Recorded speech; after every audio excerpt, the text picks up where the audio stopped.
आज supreme court ने 2020 के दिल्ली दंगों के मामले में बड़ा और अहम फैसला सुनाया। शीर्ष अदालत ने उमर खालिद और शर्जील इमाम की जमानत याचिकाएं खारिज करते हुए साफ किया कि इन दोनों की भूमिका गंभीर और दूसरे आरोपियों से बिल्कुल अलग है।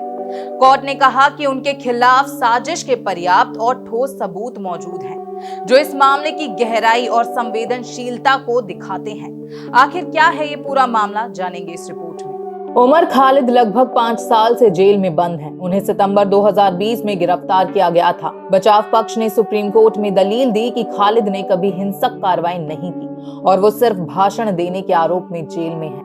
लेकिन शीर्ष अदालत ने हाईकोर्ट के फैसले को बरकरार रखते हुए कहा कि मुकदमे में उनकी भूमिका गंभीर है और प्रथम दृष्टया साजिश के सबूत मौजूद हैं। अदालत ने यह भी साफ किया कि उमर और शर्जील की तुलना दूसरे लोगों से इस स्तर पर नहीं की जा सकती और ट्रायल में देरी को जमानत का आधार नहीं बनाया जा सकता। आपको बता दें कि यह हिंसा फरवरी 2020 में दिल्ली के पूर्वोत्तर इलाकों में भड़की थी। उस दौरान नागरिकता संशोधन कानून यानी CAA और राष्ट्रीय नागरिक रजिस्टर NRC के खिलाफ विरोध प्रदर्शन चल रहे थे। पुलिस के मुताबिक इस हिंसा में 53 लोग मारे गए और 700 से ज्यादा लोग घायल हुए थे। घर, दुकान और वाहनों को भी बड़े स्तर पर नुकसान पहुंचाया गया था। वहीं दिल्ली पुलिस ने उमर खालिद और शर्जील इमाम पर गैर कानूनी गतिविधियां रोकथाम अधिनियम यानी UAPA और भारतीय दंड संहिता की कई धाराओं के तहत मामला दर्ज किया।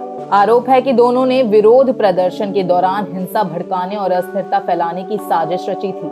सुप्रीम कोर्ट ने कहा कि जमानत सिर्फ लंबे समय तक जेल में रहने के आधार पर नहीं दी जा सकती। UAPA के तहत मामले संवेदनशील और गंभीर होते हैं, इसलिए जमानत पर फैसले में न्यायिक संयम बरतना जरूरी है। हालांकि कोर्ट ने मामले के अन्य आरोपियों गुलफिशा फातिमा, मीरान हैदर, शिफाउर रहमान, मोहम्मद सलीम खान और शादाब अहमद को जमानत दे दी है। वहीं अदालत ने कहा कि ट्रायल में देरी को ट्रम्प कार्ड की तरह इस्तेमाल नहीं किया जा सकता। सुप्रीम कोर्ट के फैसले के बाद बीजेपी प्रवक्ता प्रदीप भंडारी ने कहा कि राहुल गांधी और कांग्रेस इकोसिस्टम के मुंह पर एक जोरदार तमाचा लगा है, जिन्होंने टुकड़े टुकड़े पोस्टर बॉय उमर खालिद और शर्जील इमाम को मासूम पीड़ित के तौर पर बचाया। उन्होंने पूछा कि क्या कांग्रेस भारत के दुश्मन टुकड़े टुकड़े ताकतों को पीड़ित के रूप में पेश करने के लिए देश से माफी मांगेगी। ऐसे एंटी नेशनल लोगों को बैक करने वाली पीछे से राहुल गांधी का इकोसिस्टम और मुस्लिम लीग माओवादी कांग्रेस है। आज मुस्लिम लीग माओवादी कांग्रेस के मुंह पर भी करारा तमाचा है, क्योंकि ये इनको विक्टिम कह रहे थे। आज साबित हो चुका है कि in the court of public opinion and in the court of law Congress party जिनको बैक करती है वो प्राइमा फेसी एंटी नेशनल है, देश की अखंडता और संप्रभुता के खिलाफ है। Rahul Gandhi is against the Indian state, क्योंकि इनके पीछे इनविजिबल हैंड इनको बैक करने का आइडियोलॉजिकली कांग्रेस पार्टी का है।